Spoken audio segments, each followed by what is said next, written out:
咁先請甲方主辯，你有3分鐘發言時間，準備好請向計時員示意。主席、評判在座各位，大家好。根據《保護非物質文化遺產公約》，非物質文化遺產係指被各個群體世代所傳承嘅各種社會實踐、表現形式、知識技能、手工藝品同埋文化場所。原來單睇香港被納入非物質文化遺產清單都已經有507種，無論係大家都聽過嘅太平清醮、港式奶茶，甚至係廣東音樂、傳統中醫藥文化，就連我教練住緊嘅青衣都係名單入面。正如發展局指出，文化傳承有2個目標：一、向市民同海外遊客推廣文化；二、鼓勵社會參與及帶動經濟。而商業化正正係以非為做基礎，以商品嘅模式去賺取最大嘅利益。然而，商業化並唔係洪水猛獸。正如香港歷史文化研究會葉德平博士所講，喺未來非遺唔會再係簡單嘅文化項目，而係要變成一個產業去發展。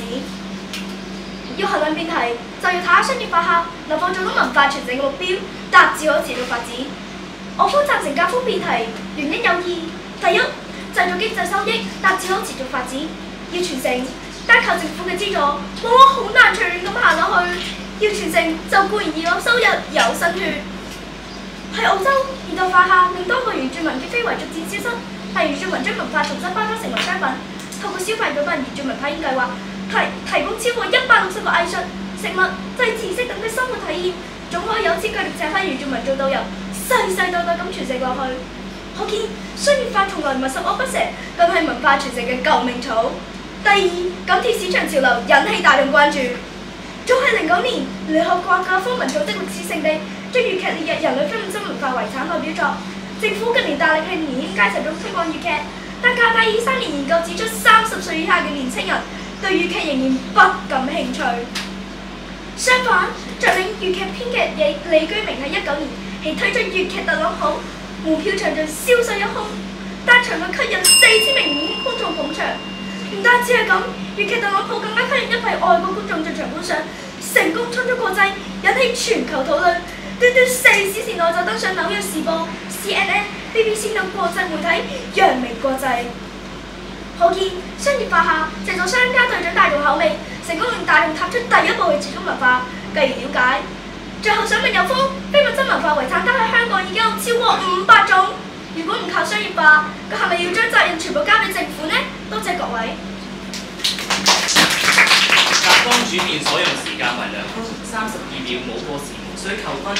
而家有請乙方主辯，你有3分鐘發言時間，請向計時員示意。主席、評判在座各位大家好，今日嘅辯題討論嘅係非物質文化遺產商業化嘅影響。根據美國經濟學家曼昆對商業化嘅定義，商業化即係某種活動、產品或者服務轉為利益最大化，以盈利為首要目標嘅經濟活動。商業化本質係一種賺錢為依歸嘅生態。當大眾口味同埋非遺文化出現衝突，要賺錢嘅商人必定會選擇迎合大眾口味，所以我方立場好明確，我方都認同商業活動好重要，但係前提應該支持以文化傳承為首要目標，絕對唔係利益最大化。因此，今日衡量辯題嘅標準就在於喺商業化過程中，非遺文化嘅核心價值同埋傳承精神係增加定減少呢？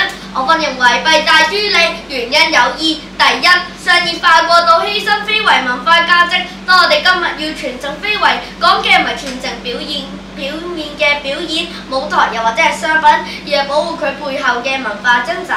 以最早進行商業化嘅少林功夫為例，少林寺入面有賣9999一套嘅武林秘笈，貴過黃金嘅少林香。仲有超過20位武僧開咗抖音帳號，組成少林男團迎合市場啊！難怪少林寺被譽為係最賺錢嘅武術公司啦。嗱，錢就賺咗啦，但係傳承功夫嘅真人就曾經過百人，熱到得返40-50人喎。當大家只願意學習門面功夫，然後就打住少林旗號去直播賺錢，有幾多人記得少林背後嘅禪武精神呢？佛家講求清心寡欲，諷刺嘅係呢一種嘅清心寡欲嘅心態同商業化形成極大嘅矛盾。當信仰被商業化所包裝，一切都變得簡單而直觀啦。背後嘅思想同埋文化，通通被簡化甚至放棄。係咪為咗錢犧牲非遺嘅獨有文化都在所不惜啊？第二，商業化導致非遺技藝流失，失去傳承。時代變，非遺都要變。當中有冇啲嘅核心價值係唔可以變嘅呢？傳統嘅手工藝好多都因為工序複雜而漸漸被社會淘汰。以雲南東巴紙為例，傳統嘅東巴紙要經歷28個工序，耗時1個月，亦都進行祈福儀式等等。喺商業化之下，東巴紙需要量產，減去大量工序，以化學品漂白，用機器去壓製，省略祈福儀式。講到底，商業化只要滿足市場嘅需求，追求盈利，講求效率。當商人只係想要商品，而唔係入面嘅技藝，商業化後技藝變得唔再重要，甚至被忽視啊！通過工廠大量生產，對技藝有咩幫助呢？最後想問有方，商業化過程之中，商人同埋文化傳承只有意見分歧，應該跟邊一個呢？多謝。乙方主辯所用時間為2分59秒，冇過時無需扣分。而家有請甲方一副，你有3分鐘發言時間，準備好請向計時員示意。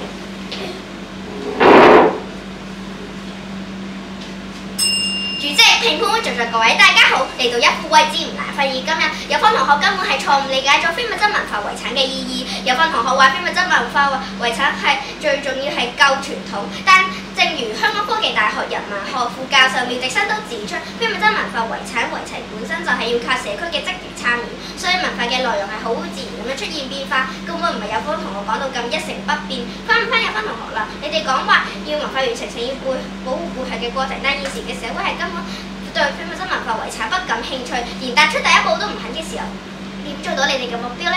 所以有方同學對我方論證要求太過苛刻啦，同埋咧商業化回答翻有方嘅問題啦。商業化係的確要利潤最大化嘅為目的，但係有方同學咧都唔可以講到商家係為咗賺錢而不擇手段㗎嘛。所以有方同學今日質疑我方將粵劇做特朗普，但係問題係喺一方世界，粵劇會變到乜都冇。正如我方主編都問咗你哋㗎，要將非物質文化遺產傳承落去，係咪有新血加入呢？有方同學唔敢正面回應，因為現實係好殘酷㗎嘛。試問有幾多人可以唔理生計加入呢啲行業呢？難怪連香港少數嘅麒麟紮作師傅杜煥都坦言，麒麟紮文化係香港難以傳承嘅根因，係因為完全冇市場㗎嘛。佢更加好無奈同記者講：你識得紮作麒麟都冇用啦，賺唔到錢你都會餓死啦。其實世界各地嘅名人同樣情況，正如石川縣嘅金箔紙巾已經有500幾年嘅歷史，然而70年代開始金箔行業越嚟越少人入行，就算起埋金箔博物館舉辦過唔同嘅工作，但反應依舊冷淡。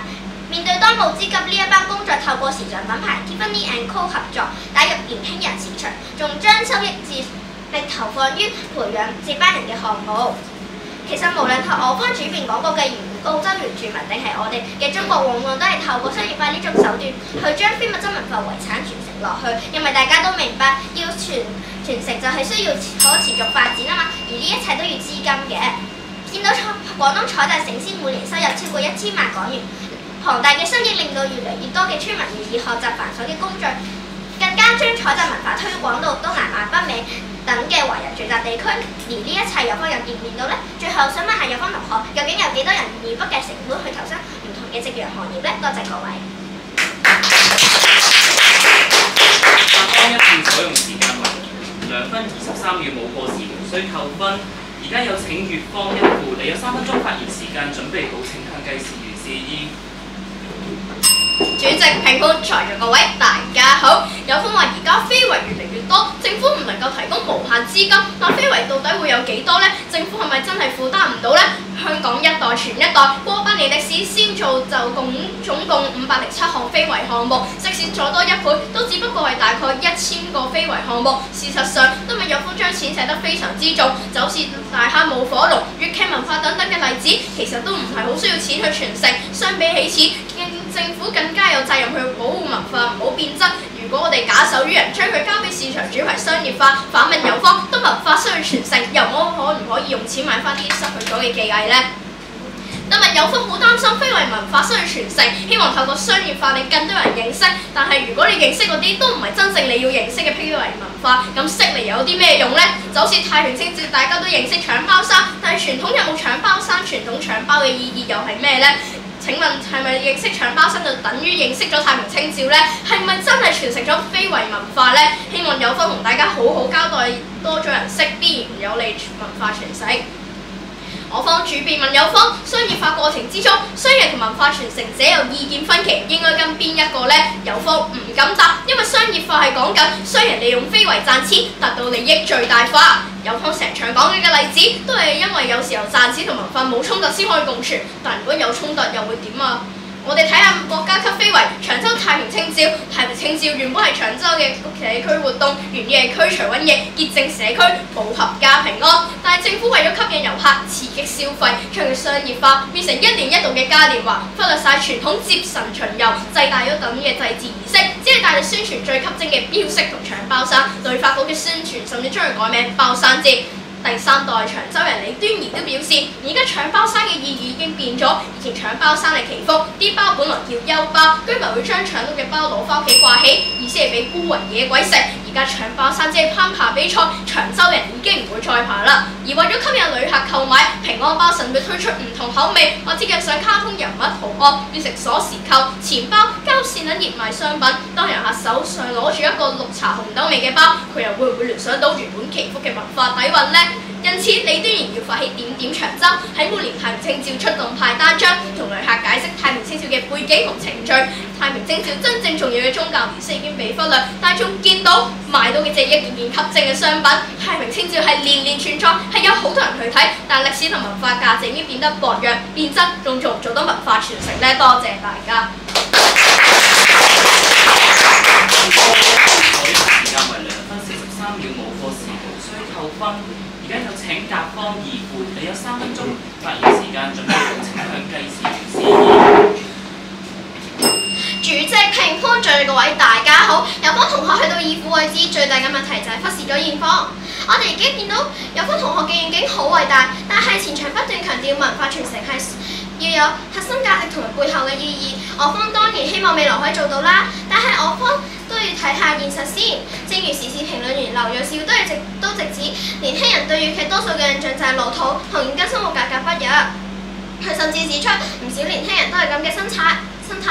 我哋都唔明粵劇裏邊嘅歷史典故，點解我哋唔去聽 Mirror 好過呢？我方正就係唔想俾新一代嘅年輕人覺得呢啲寶貴嘅非物質文化遺產係同佢哋咁有距離嘅。所以正如中大通識教育系講師蔡思恒都話，未來係要傳承粵劇，就要開拓年輕人嘅觀眾市場。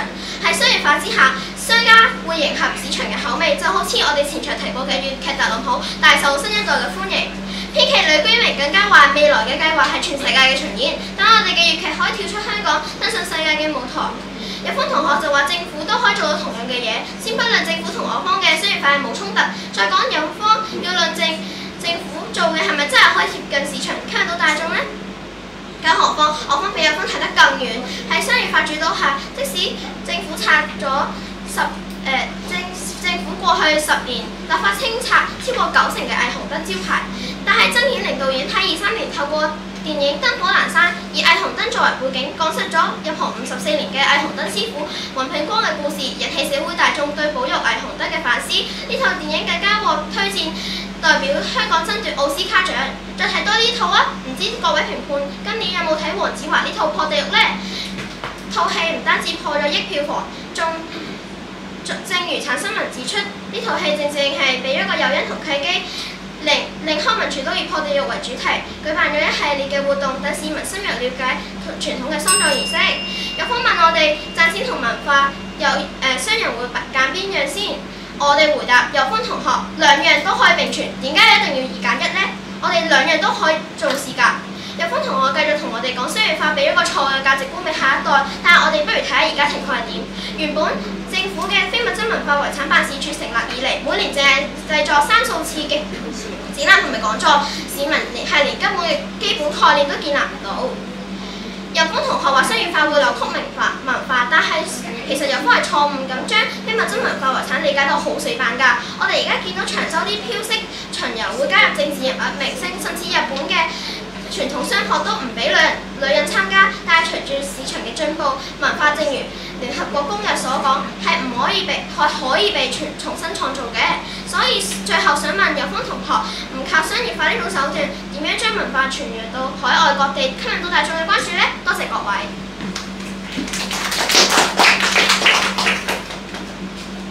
甲方二副所用時間為2分59秒，冇過時無需扣分。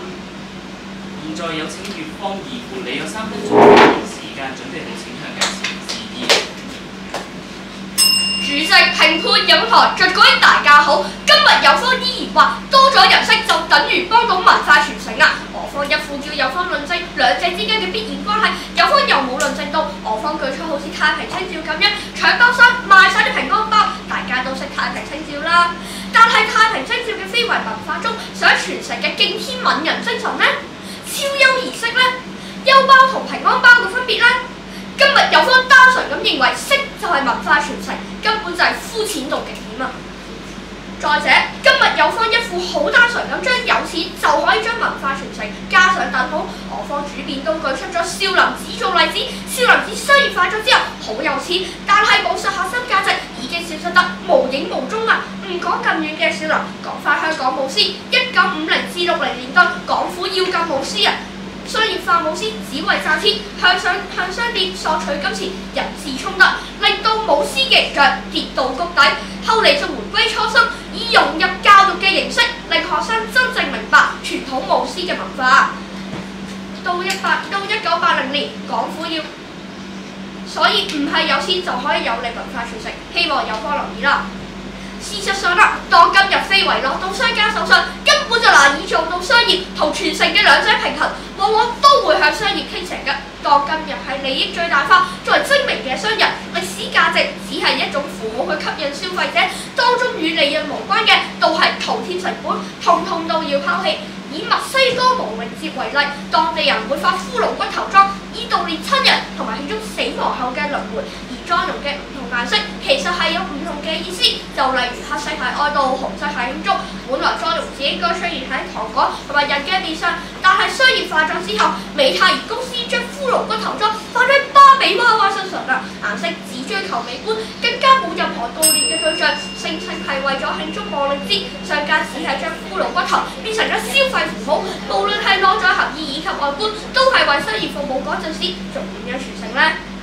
更甚嘅係，當我哋保育嘅前提都只睇利潤嘅情況下，冇商業價值嘅非遺只會被淘汰。就例如活字印刷術，佢嘅製成品外觀同普通印刷術根本就冇分別，難以化為商業符號，創造需求時，只能一步一步邁向滅亡。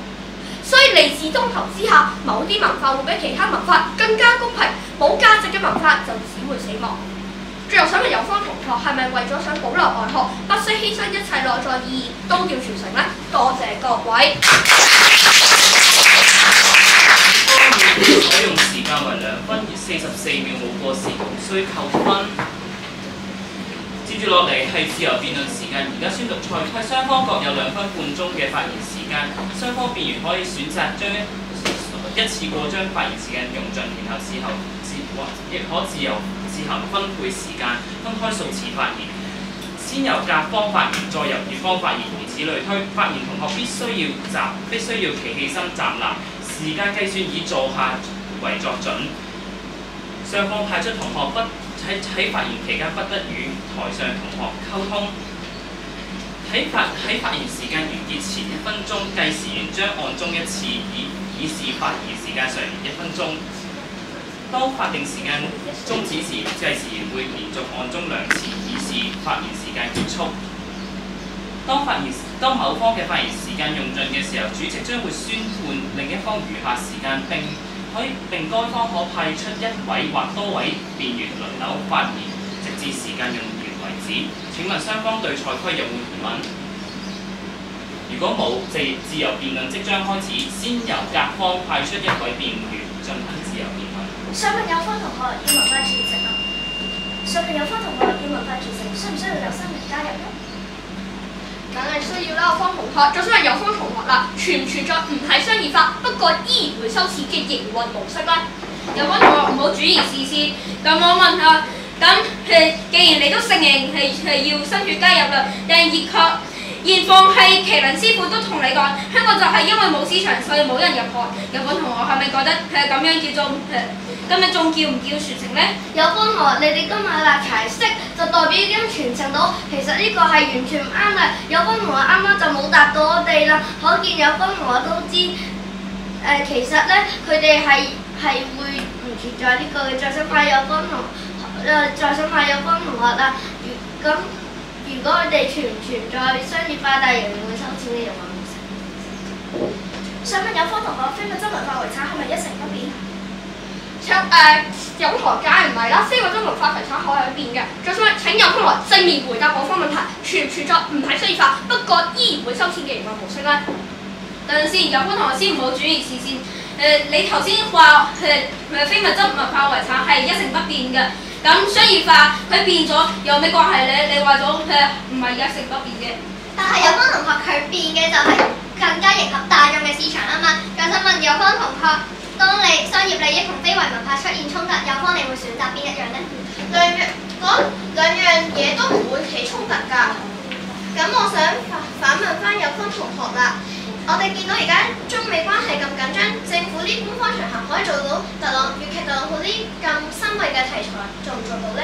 咁有方同學，你咁樣咪商業化咗，你咁樣迎合咗大眾市場，仲保留唔到佢嘅非遺本來獨有嘅文化㗎嘛？有方同學啱啱就話兩者係冇衝突嘅，但係點解雲南嘅東巴子冇個自然染色嘅技藝同埋佢嘅祈福儀式呢？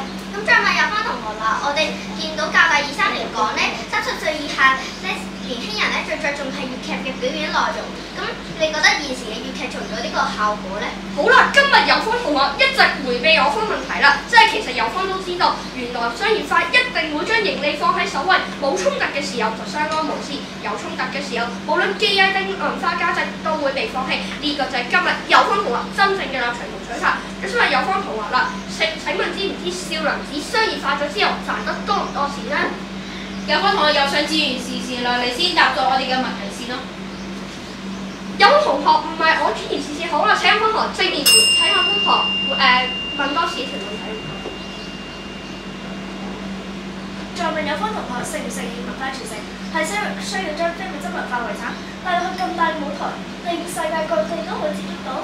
承認啊，但係我哋依家我哋可以俾佢改變，但係唔可以改變佢最核心嘅內容啊嘛。有方同學又喺度迴避啦，我再問多你哋一次，少林寺商業發展得多唔多錢？你哋話唔見咗個核心意義啊嘛！原來香港文化古蹟資源中心曾經嘅長洲居民阮志明先生佢都表示咗太平清醮嘅核心意義其實冇咩太大嘅改變，因為傳統嘅祭節、南無神功戲，通通都有保留落嚟喎。好啊，金同學，你話啲人會個太平清醮嘅核心價值冇乜點變，但係如果遊客攞出個綠茶紅豆味嘅包，佢哋會唔會聯想到原本佢嘅文化底蘊呢？有同學唔答我問題，咁我就講啦。其實我方見到商業化下呢，利益最大化下，一定係賺得最多錢，但裏面嘅內涵就蕩然無存，自然不利於文化傳承。再問有同學，知唔知點解舞獅會喺50、60年代被香港禁止嘅？有方同學今日咁反對商業化，但係正如葉德平博士所講嘅，文化項目未來一定要變成一個產業咁樣發展。有方同學係咪覺得佢講錯咗？好啦，今日有方同學係咁迴避我方問題，我就再問多次你有方我嘅問題。知唔知道點解舞獅會喺50、60年代俾港府禁止呢？咁點解呢？其實係因為當時嘅舞獅四處表演收取表演費啊，失去咗驅邪吉祥嘅文化意義，最後俾港府禁止。如果商業化對非遺咁好，港府又點解要禁止呢？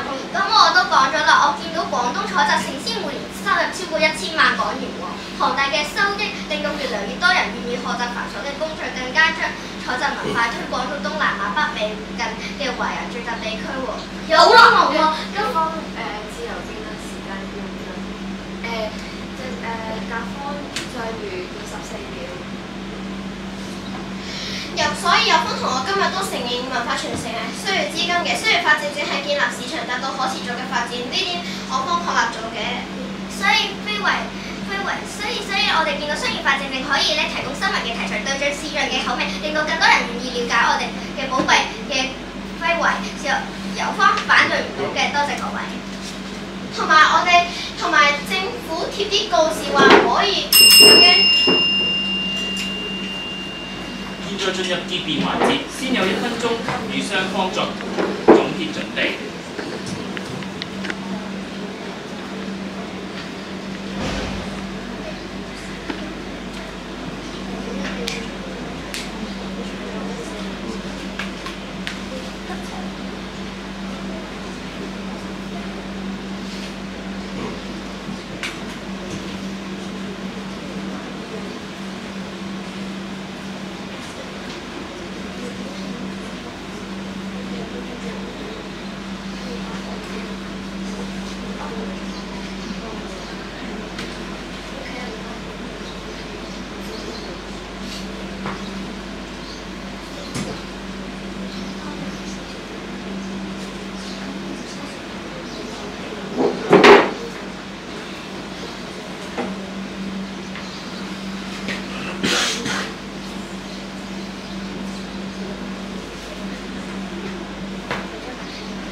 而家有請乙方結辯，你有3分鐘發言時間，準備好請佢計時員示意。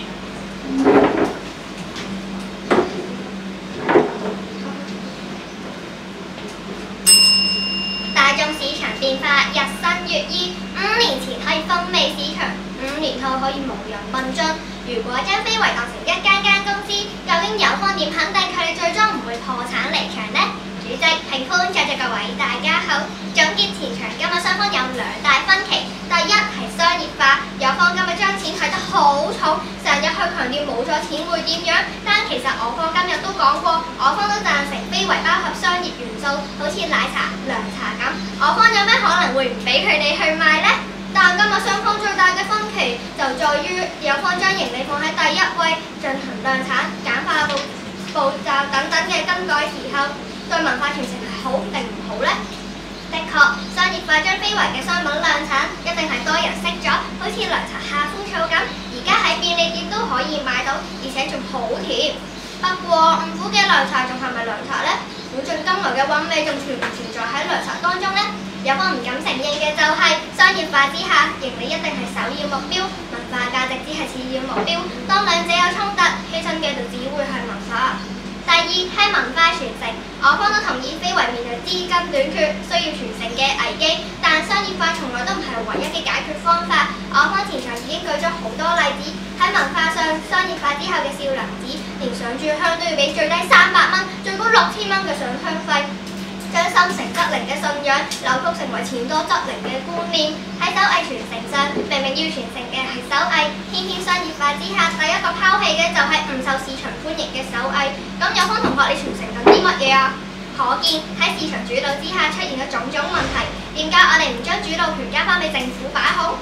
好似政府而家都有推行非遺資助計劃推廣文化，雖然都會收錢，但係核心內容唔會變質，亦都唔會迎合大眾市場。由多咗人俾錢，變咗多咗人去了解呢個文化，點解唔係一件更好嘅事呢？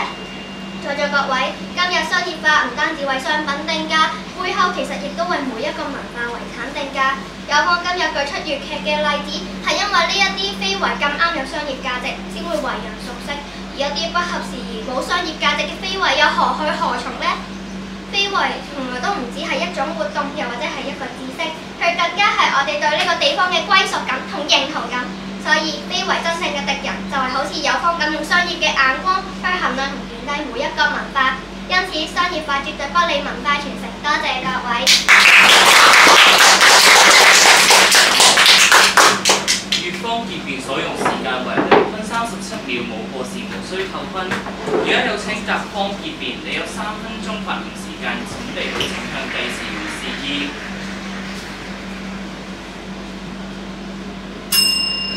文明是種進化，儘管適應別制止它。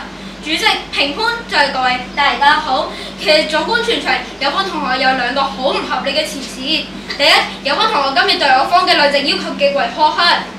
佢喺廣東文化傳承就係要年輕人真心投入，但我方已經解釋咗，一切都要建基於資金。關注到有方唔回應。第二，有方同學無論係前場，甚至有自由辯論，都不斷極端化我方嘅立場。有方同學講到我哋為咗要賺錢，就要不擇手段，但我方主席已經解釋得好清楚，發展同保育唔係零和遊戲，從嚟都唔係要求我哋只可以2+1，而係可以並存。有方話我哋太膚淺文化，但係而家嘅年輕人連第一步都未踏出，點達到有方嘅要求呢？同埋涼茶係方便咗，唔係就嚟失傳啦！你係諗下啦，而家香港人嘅節奏實在係太急啦。咁邊個仲可以有時間喺度慢慢坐住，喺度慢慢飲茶呢？所以我哋而家係呢便利店買到涼茶係方便咗啫，唔係就嚟失傳。咁我哋去到比賽嘅尾聲，我哋不妨從過去、現在同未來3個方面去總結今日全場嘅比賽，又一齊睇下非物質文化遺產嘅前世今生。先睇過去係60年代一套又一套嘅帝女花，6個帝風將陪伴住我哋嘅爺爺嫲嫲成長，亦都陪伴住香港一路發展成為今日嘅國際大都會。但可惜去到今日，唔同嘅數據話俾我哋知，年輕人對粵劇嘅印象得翻做老土同無聊，我方實在唔忍心見到咁樣。而係商業化下，唔少嘅粵劇編劇睇咗年輕人嘅口味，推出咗唔少題材新穎嘅作品。呢啲都證明咗年輕人唔係冇興趣，只係欠缺咗商業化呢種手段，令到佢哋踏出第一步。再睇而家，其實有方今日好離地，佢都覺得文化傳承唔需要資金嘅，但係現實喺世界各地都面臨冇接班人嘅危機，又一個又一個嘅老師傅就出嚟同我哋講，冇人肯投身我哋嘅行業啊，因為我哋冇市場。究竟有方同學係咪仲因為一句商業化為攞公文化，就白白睇住一個又一個嘅夕陽行業同消失喺我哋嘅社會入邊呢？再我哋睇未來，其實呢，我哋見到商業化從來唔係一件新鮮事，唔同嘅權威都同你講喺未來非物質文化遺產係會變成一個產業。我哋講到無論係澳洲嘅原住民定係廣州嘅居民，佢哋都將賺取到嘅收益世世代代咁樣傳承落去，達至可持續嘅文化發展。最後各位，其實廣東話都係非物質文化遺產入邊，我嘅廣東話可能未必好標準，又好中意用我嘅母語廣東話去打辯論，因為我覺得要將文化傳承落去，靠嘅係我哋每一個人嘅努力同改變。多謝各位。甲方結辯所用時間為2分50秒冇過時，無需扣分。經過一番爭辯，比賽告一段落。